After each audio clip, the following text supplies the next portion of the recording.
no. It's going to be one of those days. Oh, it is. It is. Welcome to the Chronicles of the Phoenix podcast.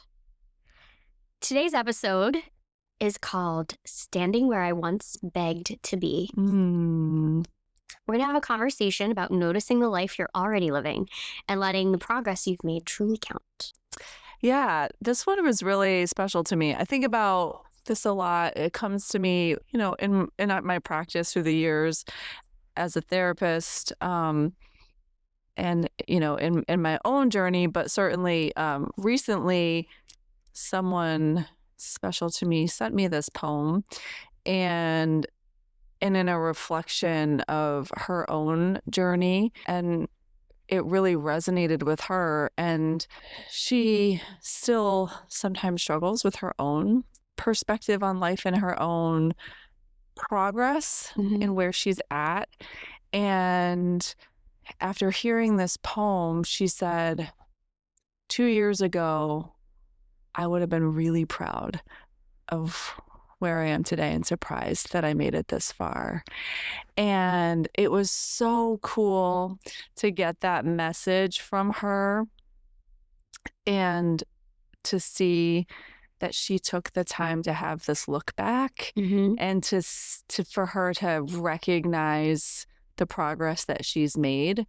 And also the gift of poetry, and that we've always talked about, and that the how much the arts speak to us and can resonate and help us slow down through art to be able to reflect and see ourselves in that and honor the journey, I guess, so to speak. And it made me think, I think other people could relate and reflect, and it would be a worthwhile conversation that could be a continuation of what we had talked about on the last podcast. Yeah, it was so powerful what you shared, and I'm excited to get to share this poem today for that same reason, because I think it could be powerful for a lot of people to hear. And I loved the connection you made between this and the last podcast, because last time I know we focused a lot on just the pressure that our kids face and us as well, and how much anxiety is really driving so many of us now, especially kids. And so to be able to have this perspective of the look back and not necessarily always focusing on doing more and more and being better and better, but really honoring the journey is really cool. It's really cool. Yeah. Awesome. Well, the poem that you shared, it was actually a video, which was really powerful too, of the poet reading her work, which was really cool. And so you showed me this video on Instagram, and it's a woman named Haley Grace. It's Haley Grace Poetry, I think is her handle. And this is the poem that she shared. I might not be everything I want to be today, but I'm everything I wanted to be 2 years ago, and that has to count for something. 4 years ago, I didn't want to be alive. 2 years ago, I was, and I stayed, and I started enjoying life. And no one talks about how big that is. Waking up might feel like something small, but not to someone who spent nights praying to God that he would take her out of this world just as fast as he put her here. We don't give ourselves enough credit for staying another day and waking up every morning when our brains are telling us not to. We are so busy chasing the next version of ourselves that we don't even realize we are already standing in a life we once begged for. We move the goalposts again and again, convincing ourselves we are behind, that we should be further, better, more. But 2 years ago, this version of you would have felt impossible. 2 years ago, you would have looked at your life now with your jaw on the floor. Not because everything is perfect, but because you made it, because you're still here. Because the things that used to feel unbearable are now just things. We are always looking ahead at everything we are not yet, instead of looking around at everything we already are. So maybe you're not where you thought you'd be, but you're also not where you used to be. So take a moment to look at yourself. Really look at the life you built, even when you didn't think you could. Because if your past self could see you right now, she wouldn't be thinking about what you're missing. She would be in awe of everything you have become. Read that last line again. She would be in awe of everything you have become. I love that. It's incredible.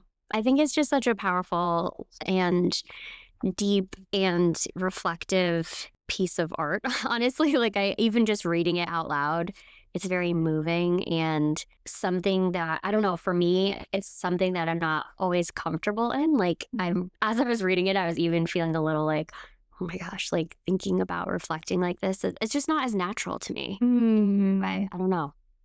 Say more about that. What do you mean?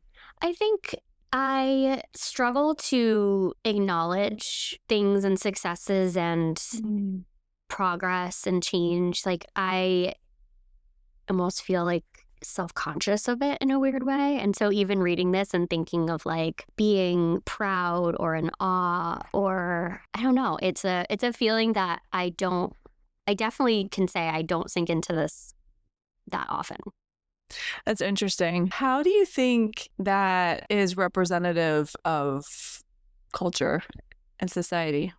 I think that society is pushing for the next thing in the future constantly. That's how it feels. And it's an interesting conundrum for me because I think I can explain why it feels the way that it does. I think the reason it feels the way it does to me and why it connects it with society now is that we talk a lot about the Enneagram here. I'm an Mhm. Enneagram 9. And so each of the Enneagram numbers are oriented to a certain time, right? So Mm. you're a 7, you're oriented to future.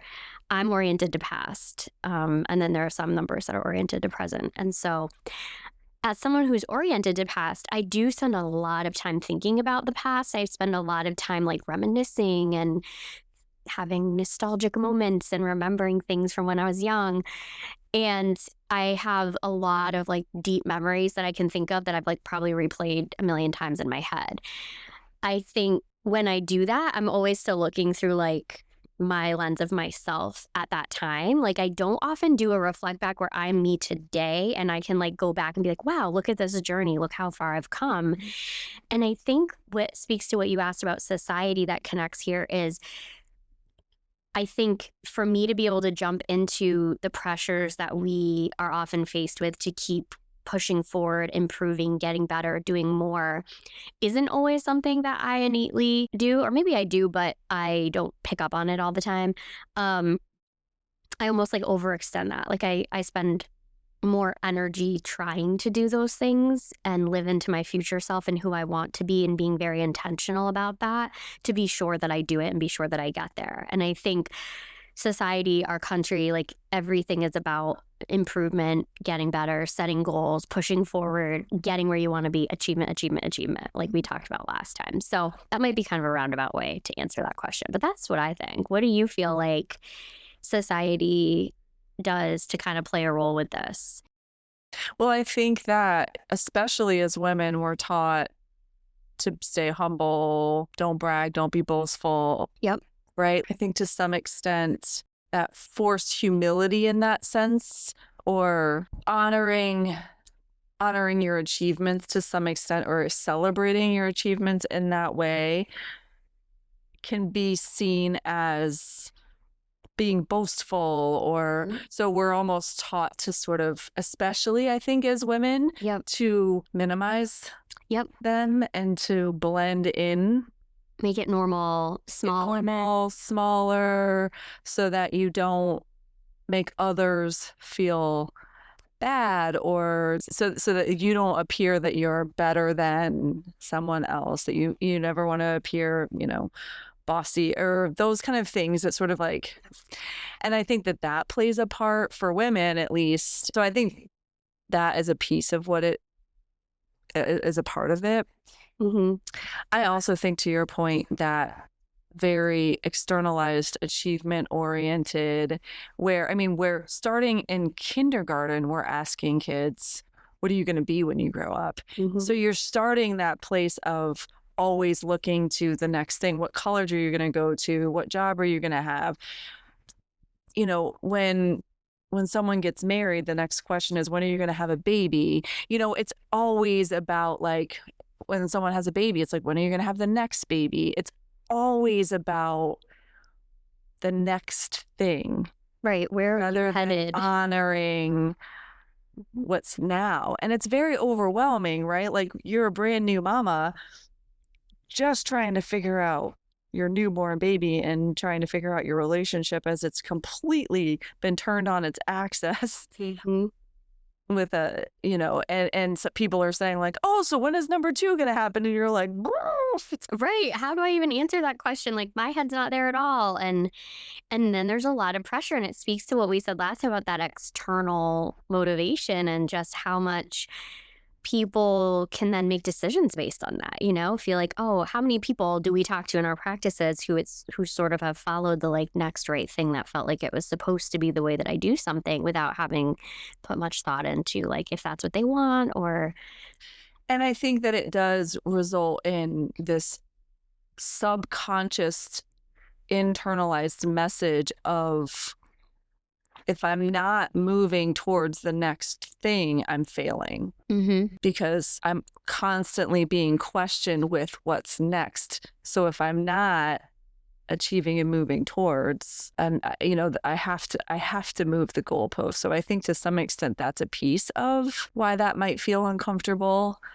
with the look back, because we're not supposed to. But I think about why as a therapist it's really helpful, and largely what we do is we have the benefit of being Monday night quarterbacks from the couch, mm-hmm, and we get to have the vision and we get to have the privilege of having clients come in, and we get to see their progress over time, and we get to point it out mm-hmm, when they're not getting to see it and being like, when you started here, mm-hmm, it was hard for you to get through a day. And now you're able to not rage anymore with your husband and stay regulated mm-hmm. in those arguments. Like, that's huge. Yes, just like you're describing, I do that so often. And I think it's so common that folks we work with don't see progress or point out that they don't think they've come far or far enough, or can maybe slightly acknowledge progress, but then immediately have to say, like, oh, but I should have been able to do this faster, or I should be further along now, right? So already laden with a lot of judgment and pressure of where they expect things to be or should be. And the discomfort at times of sitting in a space of acknowledging progress just for what it is and sitting in that rather than immediately moving to this other space that, even though it's uncomfortable, seems to be more comfortable for many people to look towards what's not good enough or what they need to change. And I also think when you're going through the process of whatever it is, whether it's grief or a pervasive mental illness that you're learning how the coping skills to move through, whether it's obsessive compulsive disorder or anxiety or living with bipolar or whatever it is, Mm-hmm. it's a process over time. And so a lot of times you don't know until you get to the other side of it, and you need the look back to be able to, like this individual that reached out to me still has a hard time sometimes, Mm-hmm. and still has moments in her life where she says, I'm just done. This is too hard. This is so painful. Mm-hmm. It's few and far between compared to what it was, but days are still hard sometimes. Mm-hmm. So it still felt heavy, that Mm-hmm. I don't know that she realized how far she came until that poem came into her life, Mm-hmm. and she was able to look back. And really connect in with the experience of someone else who can capture that feeling Yes. of knowing how difficult things can be at times. And I think we can all relate to those experiences of just feeling so overwhelmed or sad or anxious. And you don't necessarily notice those things fall away until you're out of them.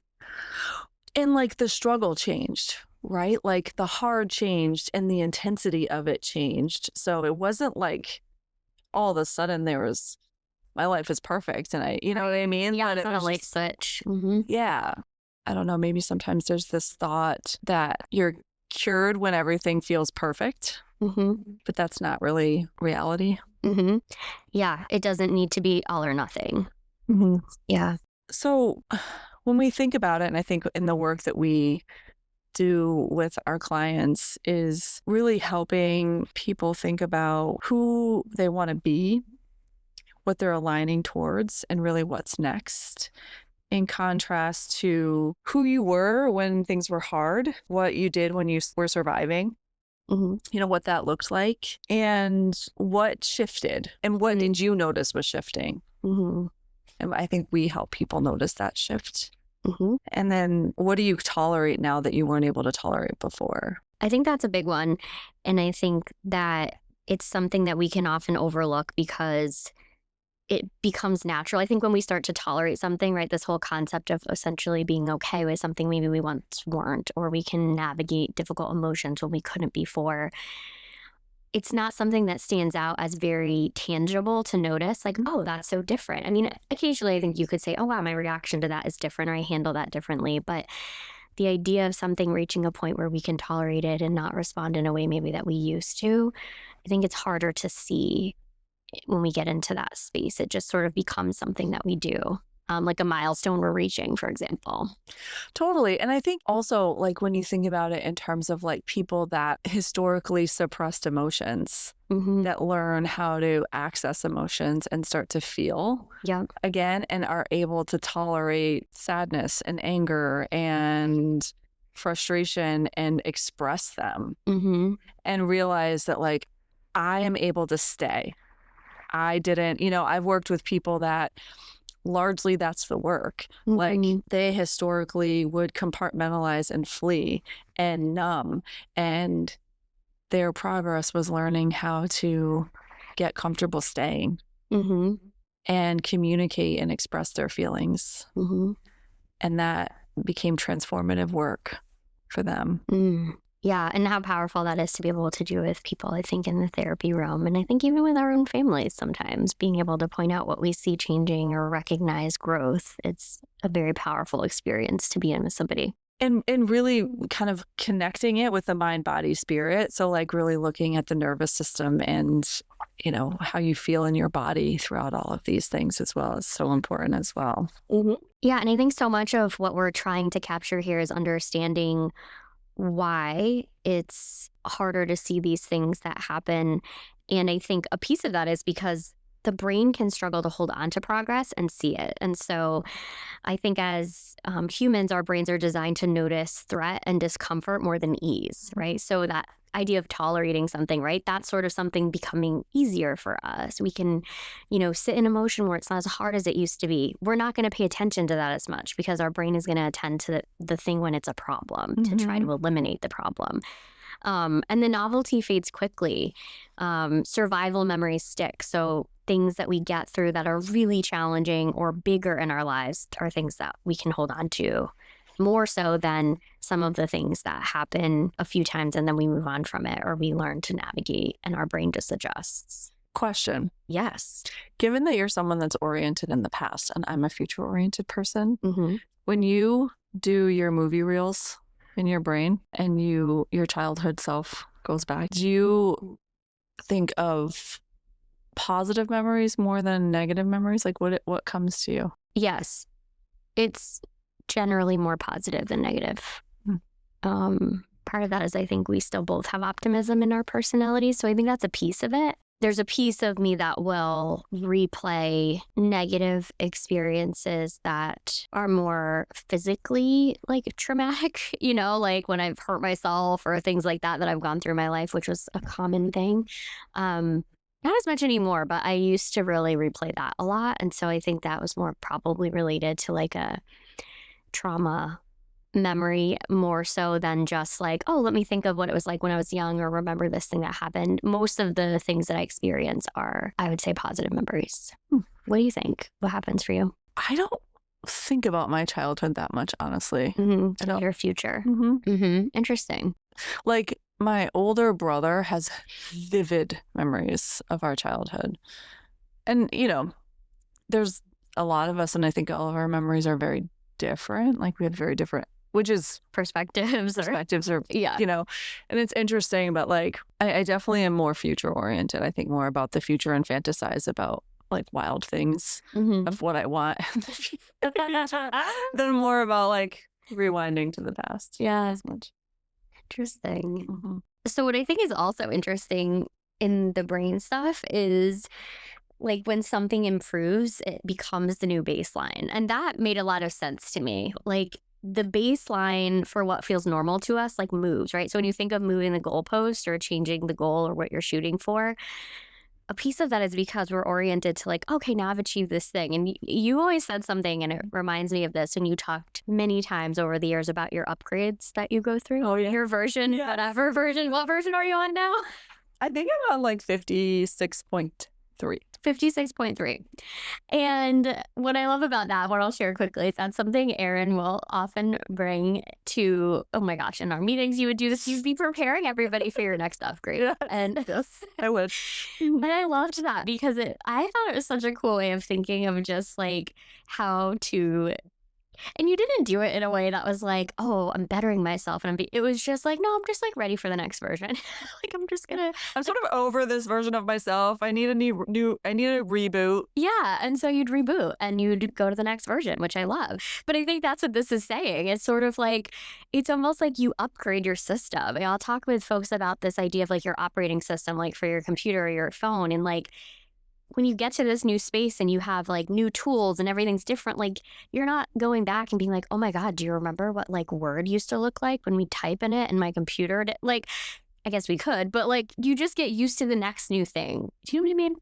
Totally. And I feel like if Apple can keep coming up with a new phone every year, why can't I keep rebooting myself? Exactly. But the problem is, and sometimes you forget how far you've come. That is true. You forget. Like, we don't remember what the old Apple, the original Apple looked like. If I had to go use it. Ew. I mean, do you ever think of like if you could still text like with the three? Oh, no. I could still do it in my sleep. You could? Oh yeah, I already know where all the letters are. I could totally text like that. I believe it. I believe you could. Oh my gosh, it's so much thumb movement. Oh God. I think about, my husband is such a slow texter with what we have now. It would take him 1,000 years to send a text. Wow. It would be bad. I don't know how you dealt with that. He didn't text much. I loved texting. I got a BlackBerry at the time. Oh, we so got I could have BlackBerry. it. Yeah. But then I think it was my sister. Tunnel? My sister did. I have to ask her. She had surgery on her wrist, and I think she thought it was from texting because it was so hard to do back then. Now it's so much easier. Oh, Gosh. Yeah. but I talk about baseline a lot too. With clients, that like every time you do, because there's a lot of fear, like relapse is inevitable, right? Like you will, every time there's an improvement, there will be a blip where you go backwards, but you're not going back all the way to the first operating system. Right. You're going back to your new baseline, which is also comforting, I think. Yeah. I agree. And I think that's a fair point. And I think a lot of people miss that or don't think that that's what will happen. Yeah. So in a way, it's saying having perspective, it requires conscious effort, that we can't just keep trudging forward. We actually have to consciously remind ourselves to look back and remember where we came from. Maybe find cool poems to remind us. Yeah. Art is helpful. And I loved this. You're not ungrateful or blind. Your nervous system just isn't designed to celebrate. Ooh, interesting. Yeah. How do you feel about that? I feel like you're such a good celebrator. I mean, I think sevens. That's an adaptation, right? Like, yeah, you've adapted. We You celebrate. Need to sit in discomfort a little bit longer. But I liked your perspective though early on about like the perspective as a woman, because I do think men celebrate themselves more.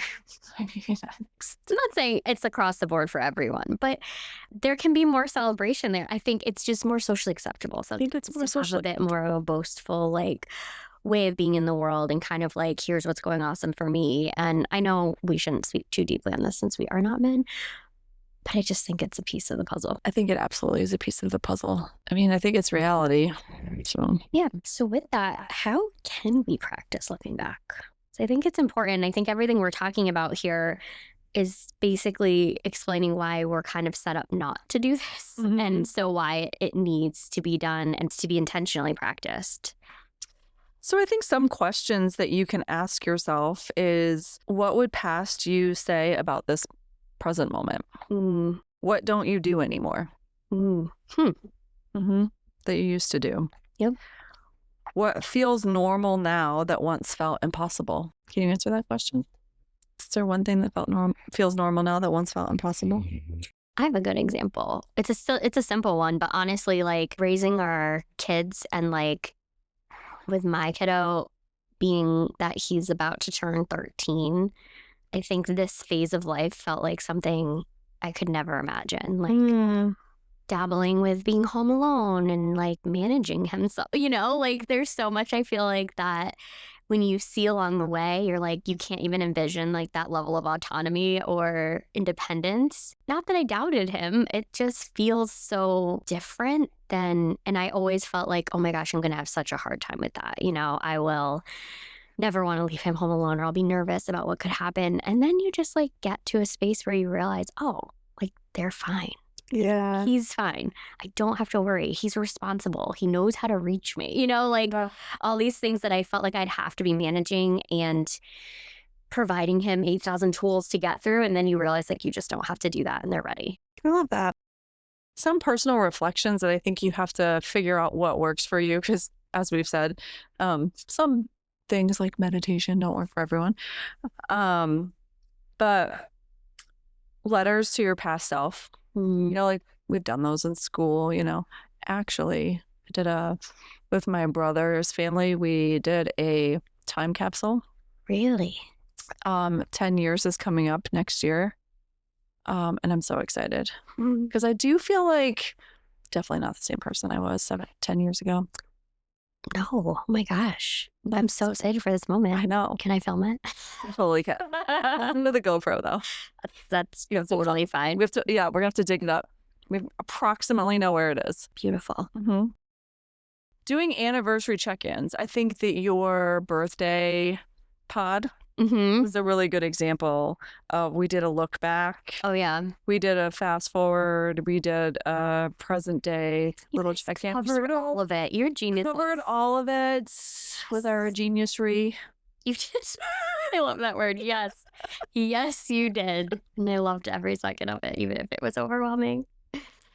And I think that really remembering who you were the last time you felt stuck, that's really important. When was the last time you really felt like life was really hard and really take a moment in time to be like, who was I then? And then who am I today? And I think that'll give you a really great point in time of how far you've come. And then for parents, really pointing out that growth to your kids explicitly and reminding yourself how far your kids have come. Yep. And I think you had a really good example of that too, because I think when you're in the grind with your kids, and I know I've experienced this too, like you don't always remember how far your kids have come until you slow down and do the look back too.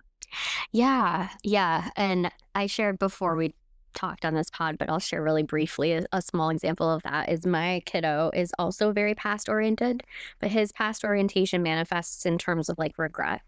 Like he very often will think about something he regrets or be frozen in decision about the future because he's worried about regret.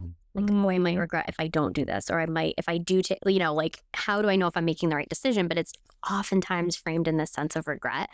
And so he was sharing with me on the way to school today that he wanted to sign up for the pep rally and participating in these games. And he was feeling so strongly about it because last year he was feeling regret about not participating. He had been chosen, but he felt like it was too new of an experience for him and he just hadn't seen what it would be like and he'd rather watch the first time and then see if it's something he wants to do. But by this year, he wants to do it so badly. And a piece of that is because he looks back and is regretting not having leaned in the first time and trying it last year. And while that is a very true part of his reality, I wanted him to see how much growth had happened between this time last year and now for him to be ready to embrace this experience. And that him last year, not that he couldn't have done it, I never would have doubted him, but wasn't totally there yet to be able to lean into this type of chaotic, loud, playful, messy event. Yep. Those were all things that I think a year ago were kind of triggering for him and overwhelming and would kind of like overwhelm his nervous system. And so at that time he knew it's probably too much for me. But by this year, he's so ready. And so I was trying to reframe that feeling of regret, moving it from not looking back and wishing you did it differently, but seeing how far he's come and why he's ready now. Yeah. Yeah. I love that. Thank you for sharing that. Yeah. And really recognizing that none of this is about minimizing your struggle, but it's about accurate context. Right. We don't have to diminish the pain from something we've gone through or take that away to be like, look how far I've come, but truly being accurate with seeing growth alongside the pain. Or minimizing your current struggle, because a lot of times you're still in pain or struggle in that moment, in your moment in time. Yes. Right? It's not to say that this moment in time I'm not still struggling. Yep. But it's to say that even in this struggle, in this moment in time, I've still made progress. Exactly. So for takeaways, we have a little bit of a different approach today because I think we have a little bit more of an in-depth takeaway because we want our listeners to really feel like you're walking away with things to practice and try, because I think this is such an important area for us to focus on, but does take practice. So we thought we'd give some tangible things to work on. And so the first one is practice the look back on purpose. Healing does not automatically register. You have to name it. So once a week, ask yourself, what would past me be relieved to see about this season of my life? This is not nostalgia, it's perspective. The brain remembers threat more easily than progress, so reflection has to be intentional. I love that. That's cool. So number 2, track capacity, not absence of struggle. I think that's exactly what we were just talking about. Yeah. Growth does not mean things stop hurting. It means you can handle more with less cost. Yes. Yes, we talk about that a ton in our therapy sessions. Look for evidence like you can recover faster, you name your needs sooner with everyone around you. Yep. You pause instead of spiraling.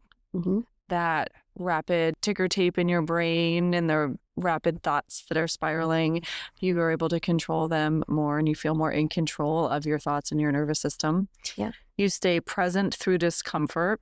Again, you're able to stay in your body. You choose differently even when it's hard. If you're still struggling, but with more awareness and choice, that's absolute progress. That's a big one. Awesome. So the third one is let the quiet wins count. Healing often feels boring when it's real. The nervous system stabilizing rarely comes with fireworks. It looks like emotional regulation instead of reactivity. I love that one. That's a big one. Boundaries that don't require explanations. I'm really bad at that. It's so hard. And peace where chaos used to live. So what you want to practicing out loud for this is this doesn't feel dramatic anymore because it's integrated. That integration word. Yes. So important. That sentence alone helps the body register safety and success. Reconnect with your past self as a witness. Sometimes the most honest validation comes from who you used to be. Try this reflection. Picture yourself 2 years ago on one of your hardest days. Ask, what would they hope for that I'm now living? What would surprise them about how I handle things today? What would they thank me for? Then let their perspective be enough. You don't need goals to be worthy today. Name progress explicitly with kids and loved ones. Growth is learned through language. For kids especially, progress disappears if it isn't named. Instead of saying things like, you did great, try things like, I noticed how you handled that even though it was uncomfortable. Or you didn't shut down like you used to. That's new. Or you trusted yourself there. That matters. These moments build internal validation and help experiences consolidate into their identity. Create a pause between I've grown and what's next. That's so important. Pause before you create that next goalpost. There's nothing wrong with desire or becoming. The problem is skipping the pause. Before moving the goalpost, ask, have I allowed myself to feel what I've already changed? Has my body had enough time to register this? Even a brief pause tells your nervous system, I am safe here. Redefine success as integration. Healing that sticks is not about constant insight. It's about change you don't have to think about anymore. So a simple reframe could be, if you no longer need to consciously work at something you once obsessed over, it has integrated. That doesn't mean you failed at growth. It means growth worked. So in closing, I think it's important to recognize that we are all becoming, and that it's important to honor how far we've come, and to let go of some of that humility, and to be proud. Yeah. And say, damn, girl, you did it. You did it. And let that 2-year-old past self say, holy cow, we made it. So I thought we could end where we started, with Haley Grace's beautiful words. I'd love that. I love to hear it again and again and again. She really says it beautifully too. So go check out her poetry. It's beautiful. I might not be everything I want to be today, but I am everything I wanted to be 2 years ago, and that has to count for something. 4 years ago, I didn't want to be alive. 2 years ago, I was. And I stayed, and I started enjoying life. And no one talks about how big that is. Waking up might feel like something small, but not to someone who spent nights praying to God that he would take her out of this world just as fast as he put her here. We don't give ourselves enough credit for staying another day and waking up every morning when our brains are telling us not to. We are so busy chasing the next version of ourselves that we don't even realize we are already standing in a life we once begged for. We move the goalpost again and again, convincing ourselves we are behind, that we should be further, better, more. But 2 years ago, this version of you would have felt impossible. 2 years ago, you would have looked at your life now with your jaw on the floor, not because everything is perfect, but because you made it, because you're still here. Because the things that used to feel unbearable are now just things. We are always looking ahead at everything we are not yet, instead of looking at everything we already are. So maybe you are not where you thought you'd be, but you are also not where you used to be. So take a moment to look at yourself. Really look at the life you built, even when you didn't think you could. Because if your past self could see you right now, she wouldn't be thinking about what you're missing. She would be in awe of everything you have become. So nice. Have a great 2 weeks. See you next time. See you next time.